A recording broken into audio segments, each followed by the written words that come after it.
Good afternoon, everybody. Hope you're all doing well. Great to see you again. Today we're going to begin with a special briefing by some of my colleagues. We will be joined by our Assistant Secretary of Diplomatic Security, Mike Evanoff, and also our Ambassador at Large and Coordinator for Counterterrorism, Nathan Sales. They will talk about new measures that the U.S. government is taking against Lebanese Hezbollah and also Hamas. First up, I'll invite Assistant Secretary Evanoff, and then Nathan Sales, and then we'll take a few questions. I'll moderate, and then we'll go on to the regular briefing. Okay, I'll come back in 0. Okay, go right ahead, Mike. Good afternoon, everyone. So today, the U.S. Department of State's Rewards for Justice program is offering rewards of up to $5 million each for information leading to the identification or location of Hamas leader Saleh al-Rouai and Lebanese Hezbollah leaders Khalil Youssef Mahmoud Harb and Hatim Ali Tabatabai. Saleh al-Rouai is a deputy of the Hamas's political bureau and one of the founders of Hamas's military wing. Al-Rouai is currently living freely in Lebanon, where he is reportedly working with the Iranian Islamic Revolutionary Corps Quds Force. Al-Rouai raised funds for and directed Hamas military operations in West Bank and has been linked to several terrorist attacks, hijackings, and kidnappings. In 2014, Al-Rouai asserted Hamas's responsibility for the June 12, 2014 terrorist kidnapping and murder of 3 teenagers in the West Bank, including dual U.S. Israeli citizen Naftali Frankel. The U.S. Department of Treasury designated Al-Rouai specially designated global terrorist in September 2015. Khalil Youssef Mahmoud Harb is a close advisor of Hassan Nasrallah, leader of Lebanese Hezbollah, and has served as the group's chief military liaison and Palestinian terrorist organizations. Harb has commanded and supervised Lebanese Hezbollah military operations in the Palestinian territories and several countries throughout the Middle East. The U.S. Department of Treasury designated Harb as a specially designated global terrorist in August of 2013. Hatim Ali Tabatabai is a key Lebanese Hezbollah military leader who commanded Hezbollah's special forces in both Syria and Yemen. The Department of State designated Tabatabai as a specially designated global terrorist in October 2016. The Hamas and Hezbollah organizations receive weapons, training, and funding from Iran, which the Secretary of State has designated as a state sponsor of terrorism. The Department of State designated both Hamas and Hezbollah as foreign terrorist organizations in October 1997 and as specially designated global terrorist entities in October 2001. We urge anyone with information on the whereabouts of these individuals to contact the Rewards for Justice program via the RFJ website at www.rewardsforjustice.net or via email at info@rewardsforjustice.net. The individuals outside the United States may also contact the nearest U.S. Embassy or consulate. All information submitted to us will be kept strictly confidential. I repeat, confidential. The Rewards for Justice program has been an effective tool in our fight against international terrorism. Since its inception in 1984, the program has paid in excess of $150 million to more than 100 individuals who provided credible information that prevented international terrorist attacks or helped to bring terrorists to justice. Through the efforts of courageous people who have stepped forward with information about wanted terrorist suspects, the Rewards for Justice program has helped law enforcement authorities throughout the world to stop terrorists and save innocent lives. I'm hopeful that the rewards offers we are announcing today will play a similar role in bringing Salah al-Aruri, Mahmoud Harb, and Hatim Tabatabai to justice. Thank you.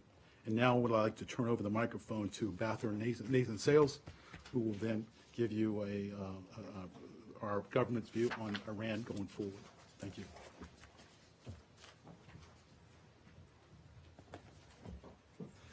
Thanks, Mike. I'd like to say a few words to put into a broader strategic context the RFJ reward offers that Assistant Secretary Evanoff has just announced.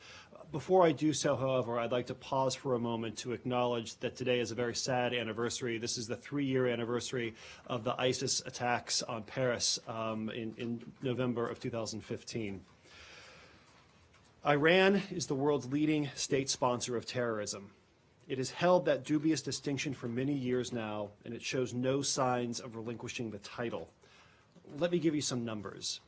Iran spends $700 million a year on Lebanese Hezbollah. It gives another $100 million to various Palestinian terrorist groups, including Hamas. Combined with the money that Tehran provides to other terrorists, the total bill comes close to $1 billion a year. Sadly, it is the Iranian people who are forced to pay this price. The resources that Iran uses to fund its global terrorist ambitions are resources that come directly out of the pockets of everyday average Iranians. The regime robs its own citizens to pay its proxies abroad. Inside Lebanon, Hezbollah's destructive actions have endangered the Lebanese people. Thanks to Iran's backing, Hezbollah has built a fearsome arsenal. The group has stockpiled more than 100,000 rockets and missiles inside Lebanon, and we see this as a massive and destabilizing buildup. As we all know, Hezbollah hides its missile factories and population centers, effectively using innocent civilians as human shields. Hezbollah's ability to destabilize is not confined to the Middle East, however. It is able to destabilize inside Lebanon itself. As Prime Minister-designate Saad Hariri told media outlets earlier today, Hezbollah continues to block Lebanon from forming a new government. This is all at the expense of the Lebanese people in an effort to extract more concessions for Hezbollah's own benefit. We are also deeply concerned about Tehran's growing ties to Hamas. After a brief split early in the Syria conflict, Hamas and Iran have rebuilt their relationship.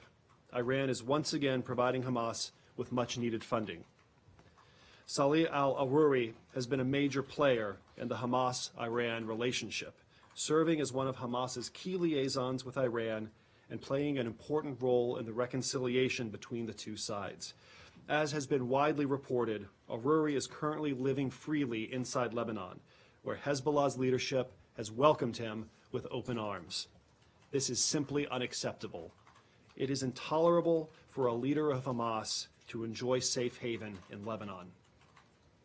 In addition to the reward offers just unveiled by Assistant Secretary Evanoff, I announced several new actions to combat Iranian terrorism earlier today in a speech at the Washington Institute for Near East Policy.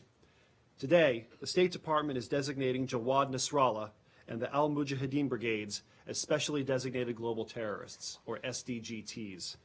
Jawad Nasrallah is the son of the group's Secretary General, Hassan Nasrallah. AMB is an Iran-backed terrorist group that has been operating in the Palestinian territories since 2005. In addition, we're maintaining Hezbollah's designation as a foreign terrorist organization, which was up for a mandatory 5-year review. Likewise, the Treasury Department is designating a number of Hezbollah-related individuals as SDGTs. Shibal al-Zaidi, Yusuf Hashim, Mohammed Farhat, and Adnan Katharani. All told, the Trump administration has already designated more than 40 Hezbollah-related individuals and entities this year alone, with a total of 160 to date. The actions we're announcing today are one more step in our campaign to build the toughest sanctions regime ever imposed on Iran. More sanctions are coming, and they will continue until Iran and its proxies change their behavior.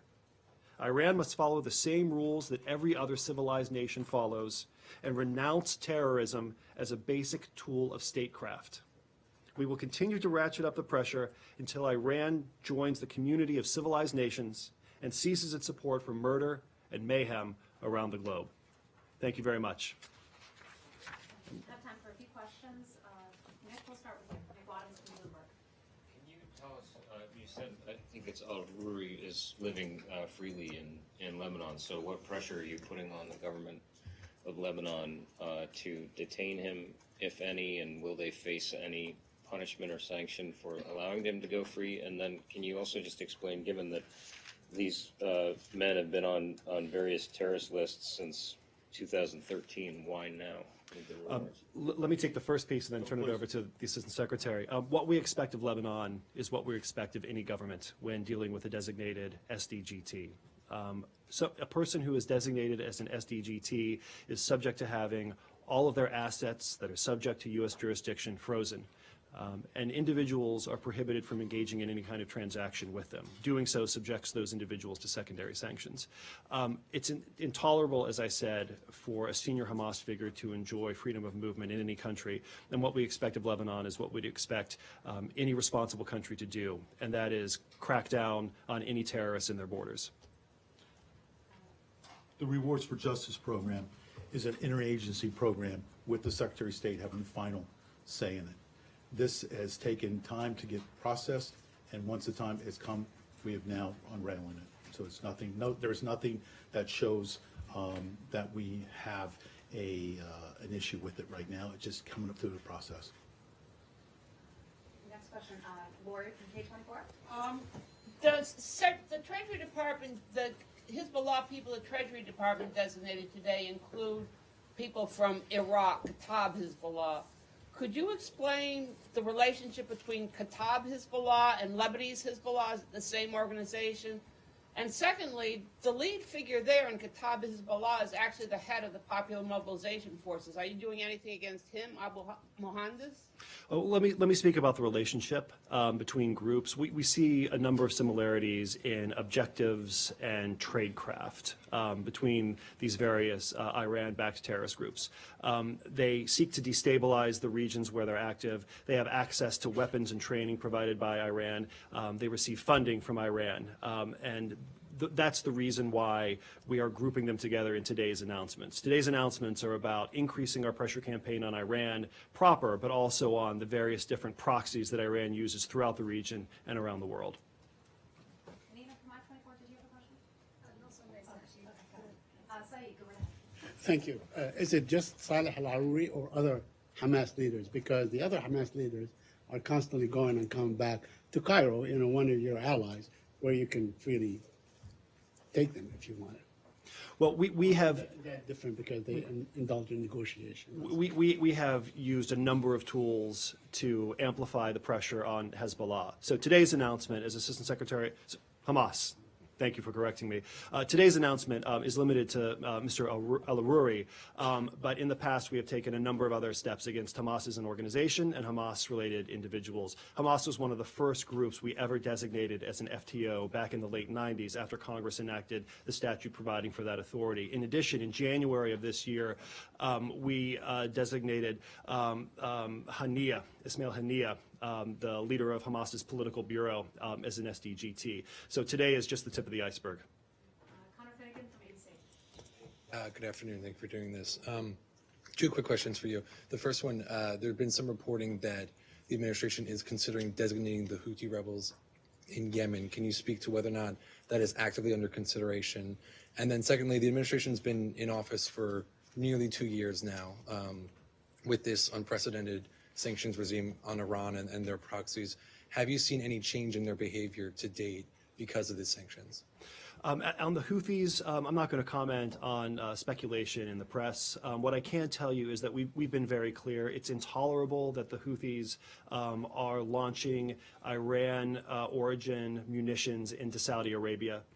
We expect that any country will abide by the standard rules that apply to the international system, one of the most basic of which is do not lob missiles at your neighbors. And your second question about the effects of our sanctions, the president has been clear. We want to squeeze the Iranian regime as tightly as possible. And the reason to do that is to deprive them of the resources they need to commit terrorism and acts of violence around the world. Sadly, this is a core component of Iranian policy, so we're going to have to keep squeezing them. $700 million a year for Hezbollah can buy a lot of bullets and a lot of bombs, so we're going to continue to ramp up the pressure. Thank you. Oh, I'm sorry, Michelle from final question. Thank you so much. To what extent the Lebanese government is coordinating with the U.S. to arrest these people? Well, I can't comment on any diplomatic conversations that may or may not be taking place, but what I can tell you is that whether it's Lebanon or any other government around the world, if terrorists are present on your territory, we all have an obligation to prevent them from spreading bloodshed around the world. Did you mean that there is a coordination or no coordination? We believe terrorists, these three will move around in the area. So it doesn't have to be in Lebanon. It could be any country in the area. It's RFJ is a tip line. It's an informational thing. So if they do move and the government that they're in spot them, they tell us, then it's up to the interagency to decide how they pick them up and the country. Thank you, everyone. Thank you. Thanks, everyone.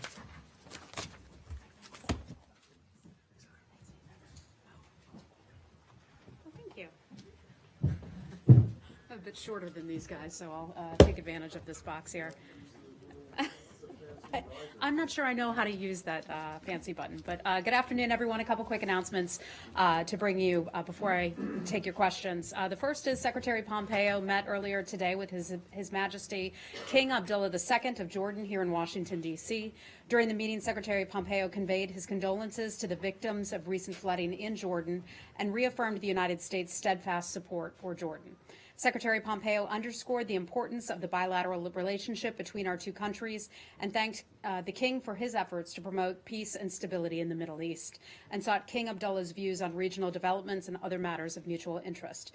Secretary Pompeo also congratulated King Abdullah on his receipt of the 2018 Templeton Prize.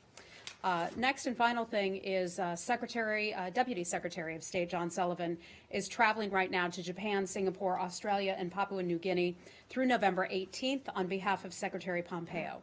The Deputy Secretary will accompany Vice President Pence as he represents President Trump at the U.S. ASEAN Summit and the East Asia Summit in Singapore, as well as the APEC Economic Leaders meeting in Port Moresby. The U.S. participation in these events demonstrate our continued commitment to advancing a free and open Indo-Pacific. President Trump outlined our vision for the Indo-Pacific, a constellation of nations that are sovereign, strong, and satellites to none, in his speech last November at the APEC CEO Summit in Vietnam. 1 year later, we've effectively advanced our vision by building on our principles that are widely shared throughout the region. Ensure the freedom of the seas and the skies, raising our concerns about sovereignty with other nations who may be open or to external coercion, and promoting market-based economics, open investment environments, and fair and reciprocal trade, and supporting good governance, transparency, and respect for individual rights. In bilateral meetings and in multinational events throughout this trip, the Deputy Secretary, the Vice President, and other U.S. officials will continue to work with our allies and partners to ensure an open, rules-based system which has benefited the entire region and will remain essential for future prosperity of all countries in the region. And with that, I'd be happy to take your questions. Hi. Thank you. Hi, Matt. Welcome back to the podium. Thank you. And I should thank, after having done this job for a year and a half, solo, briefing all of you, which has been quite a job. It's been wonderful to have a deputy in place, as you can imagine. And Robert gave his first on-camera briefing last week, so he's done terrific work in getting prepped up for those briefings. And Robert, it's been a pleasure sitting in the back of the room and watching you take on this effort as we continue to staff up here at the State Department. So thank you. Right. That wasn't a farewell address, was it? Absolutely not. Thanking Okay. Robert for all his hard work. All right. I wanted to start with something that's what I assume is will be related to the Secretary's meeting with King Abdullah, and that is the issues of regional issues of mutual concern that you mentioned. Is one of those issues the flare-up of or intense flare-up of violence in Gaza? over the course of the last 48 hours. Yeah, in my experience, when the Secretary has sat down with the King, that has been a big topic of conversation, Israeli-Palestinian peace effort and the situation going on there. I wasn't at the meeting.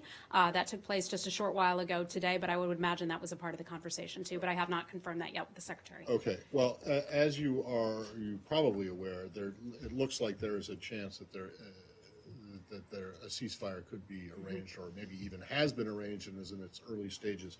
I'm just wondering, in the reporting on this, Egypt has been involved, some European countries have been involved in this, but there's been no mention of the United States, of this administration at all. Are you at all engaged in trying to bring an end to this current round of fighting, or are you guys just sitting this one out? No, we are hardly sitting this one out. The United States government at many levels remains engaged in talking to our partners, our allies, and others in the region about our concerns. We certainly want regional peace and stability. What we're seeing right now take place is not regional peace and stability.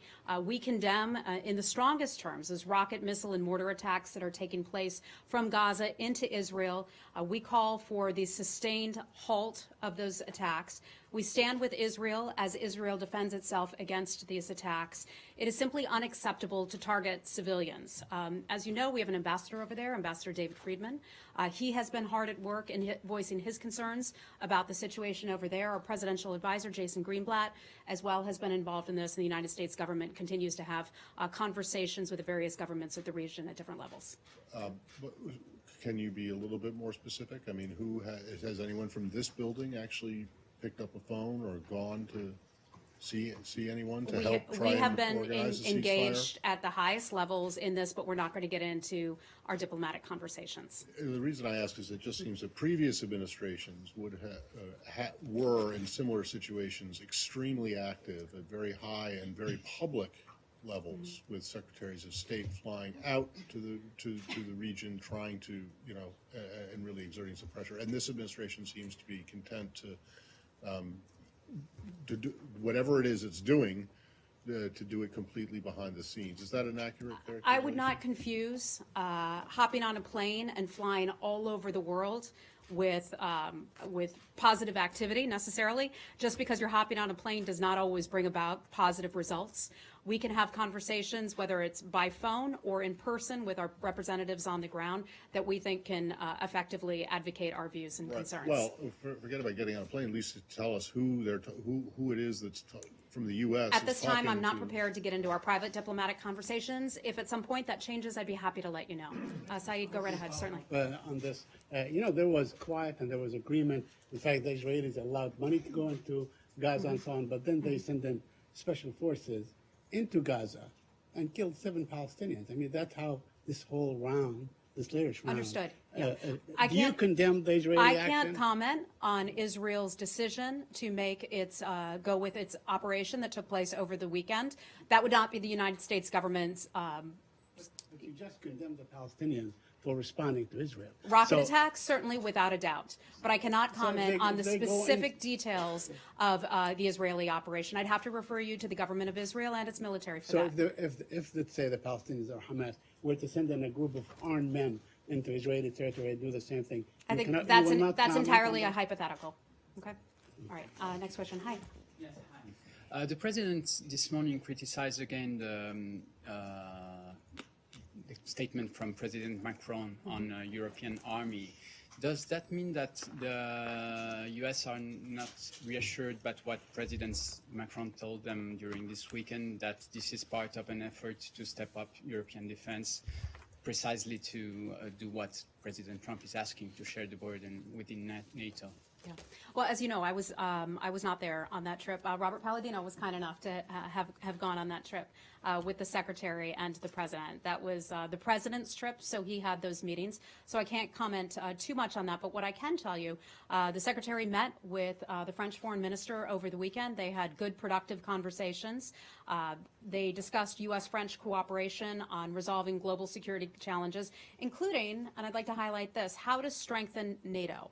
That is something that's important, the NATO alliance, to the United States government and to many others, and we feel that whatever should be done should not take away from NATO's efforts. That's been a sustained entity that the United States government and many others have supported for many years, and so we would not want the weakening of NATO.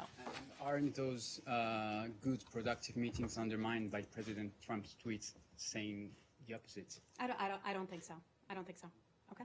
Next question. Hi, Michelle. Hi, on the same subject. So right after this dispute or a series of tweets or whatever you want to call it happened, the French president explained through his spokespeople what he was saying. I mean, he was explaining that this would be in tandem with NATO, not taking away from it. And now we've heard the German chancellor saying that, no, she sees it being an actual European army.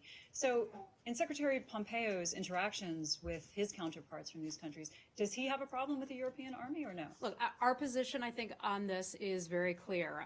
We have a long-standing relationship with NATO. NATO is America's most important alliance. It has been and will continue to be central to the collective defense of North America and also European member states. NATO will become stronger, in our view, when all members assume greater responsibility for that. We've seen many countries step up to the plate and contribute more in terms of their GDP to NATO's collective defense. We support the European efforts to increase defense spending at NATO and also their military capabilities as a means to achieve a more equitable burden sharing in the transatlantic security relationship. So does that mean he supports the European army or not?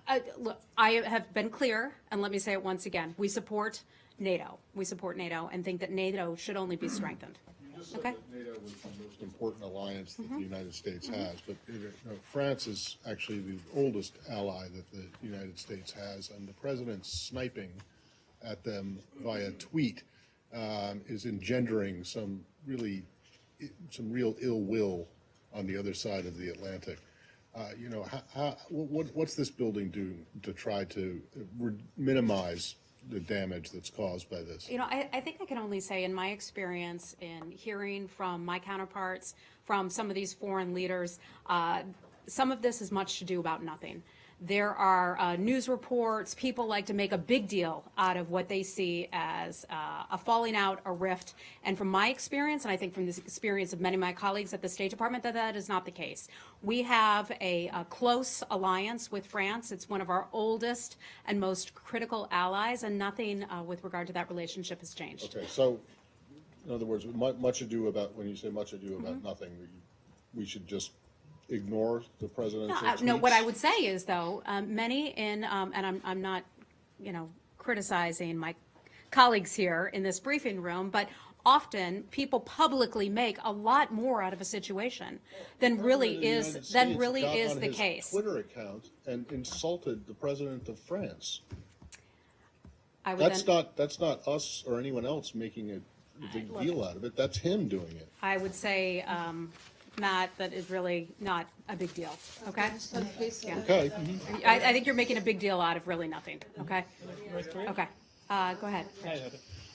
Has there been any progress towards rescheduling the meeting that was canceled because of a scheduling conflict between the Secretary and his North Korean counterparts? Yeah, so I think we addressed this issue last week where we talked about the scheduling matter between the United States and also North Korean officials.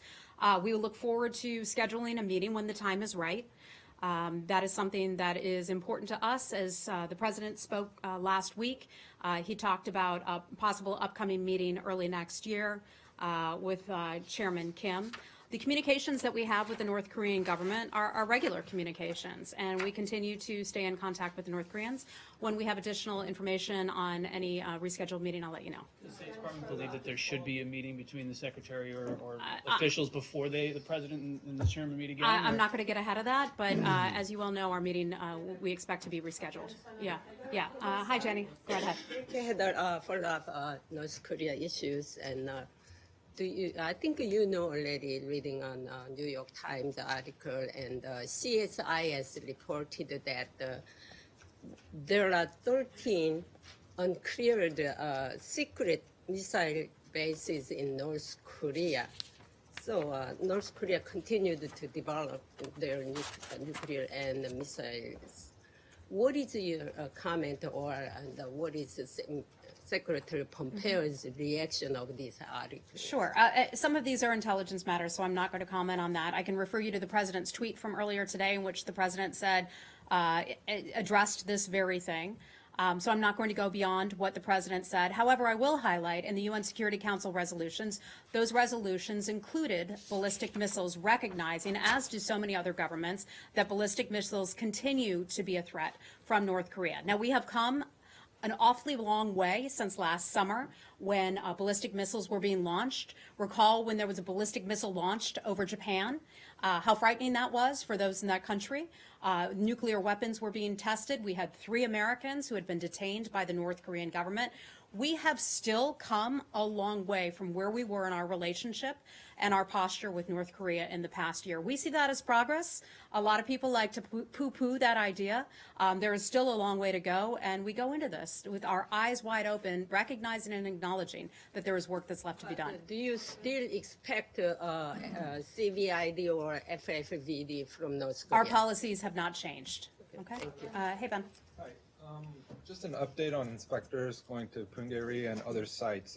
It's been a month since the secretary said he'd like to get inspectors in as soon as logistically possible.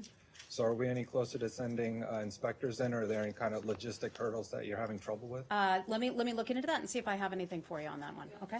Okay. Just on North Korea. So the story just said basically that you have come a long way with North Korea, and that is that North Korea is far more dangerous now than it was at the beginning of this administration. It has more bombs, it has more missiles, and probably it now has the technical capability to hit the United States. Gardner, as you can appreciate, I'm not going to comment on the details of a specific story like that. Some of these would be intelligence matters.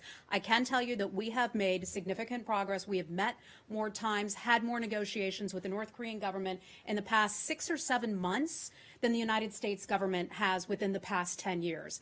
We see that as progress. Okay, I think some of our officials, from the President to the Secretary of State to Ambassador Haley, have addressed concerns about the threat of North Korea, but we are working hard. We are giving diplomacy a chance, and that's something that we've said from the very beginning of this administration. We're giving diplomacy a chance. Okay. Okay. Hi, Nazira, how are you? How are you? Welcome back. Thank you. Yeah, 2 questions. One question, any comment about Moscow conference? And the second question, any update for Ambassador Zal Khalilzad? Because this is the second round that you started to travel to Pakistan, Emirates, Qatar. There are so many different opinion and idea. What's going on? Yeah. Do you have any update? I think it shows the fact that Ambassador Khalilzad is he's in the region shows our commitment to a lasting peace agreement, hoping that we can facilitate the Afghans and the Taliban coming to some sort of lasting peace agreement. Our officials have long said, including the DOD, that we don't see a military solution to this outcome, to this in Afghanistan. Ambassador Khalilzad has been hard at work. I think he spent more time on an airplane or traveling overseas than he has back in Washington in the past month and a half or so since he's taken on these duties. In terms of the first part of your question with regard to the Moscow meetings, we see the Russian government doing this, where they will hold meetings related to hot topics around the world. That is certainly their right to do so. The United States government sent a representative simply at the working level, not to participate, but just to observe in those discussions, and I don't have anything more for you on that today. Okay. That the administration is trying to push for the Afghanistan election to be delayed. Do you have anything to say about that? Yeah, I mean, I've seen that report. One of the things that is important to us is we're committed to the overall electoral process. If there were to be any changes made to the scheduling, that would entirely be a decision on the part of Afghanistan, one in which we would not interfere. But you're not suggesting or advising one way or another. As you can see, I'm not there with Ambassador Khalilzad, but I can tell you that our support for an Afghan-led, Afghan-owned peace process is our policy in terms of elections, and if they were to make any changes, that would entirely be up to the government of Afghanistan and not the United States government. Lori, go right ahead. Thank you, ma'am. Hi, Lori. Hi, how are you? Welcome back. Thank you. Both the Iraqi Prime Minister and President have said that they are too dependent on Iran, specifically for its gas and oil for its electricity, to abide by U.S. sanctions. You've given them a 45-day waiver. Are you considering their appeal, or you consider the matter settled? Well, I mean, we watched, right, over the summer how Iraq suffered from a lack of electricity, especially in the south, and that was a real problem. That is part of the reason that the United States government granted a 45-day waiver to allow Iraq to continue to pay for electricity that its people desperately need. We also saw some of the rioting and protests that took place in the southern part of the country. So we recognize that and understand that. We're confident that this waiver will help Iraq limit its electricity shortages into the south. I'm not going to get ahead of any of the decisions or actions that we might take in the near future, but 45 days we think is important. We'll continue to discuss this with Iraq. And are they reducing their import of Iranian energy? I mean, that's one of your conditions for these waivers. Yeah, I don't have any information for you on that at this time, but I can take a look and get back to you. Okay? Hey, Abby. I actually wanted to ask about the announcement you made today regarding the Humanitarian Assistance Steering Council. Can you explain a little further on what the intention of this is, that what it will accomplish that it hadn't accomplished before? Sure. And what role it will play in the foreign assistance review? Yeah, I think what this is, and we just put out this statement today, and I can get you more information after discussing this with my colleagues over at USAID. This is a new approach, a new way to be able to come together in the U.S. government and look at some of our assistance proposals and how money is being spent. But I don't want to say much more without having the opportunity to discuss this with USAID first. I'll gladly get back with you. And on the foreign assistance review, do you have any update on that? I know you've been saying it's ongoing, but is there anything further? I don't at this time. Okay, go ahead. Yes. A few quick questions. Have the Saudis been forthcoming in their dealings with the U.S. in this investigation? Well, I can tell you the Secretary spoke with MBS over the weekend and had a conversation with him in which we reiterated the importance of holding all of those involved in the killing of Jamal Khashoggi accountable. The Secretary has spoken to the fact that the United States government is compiling some of its own data and taking a look at those facts.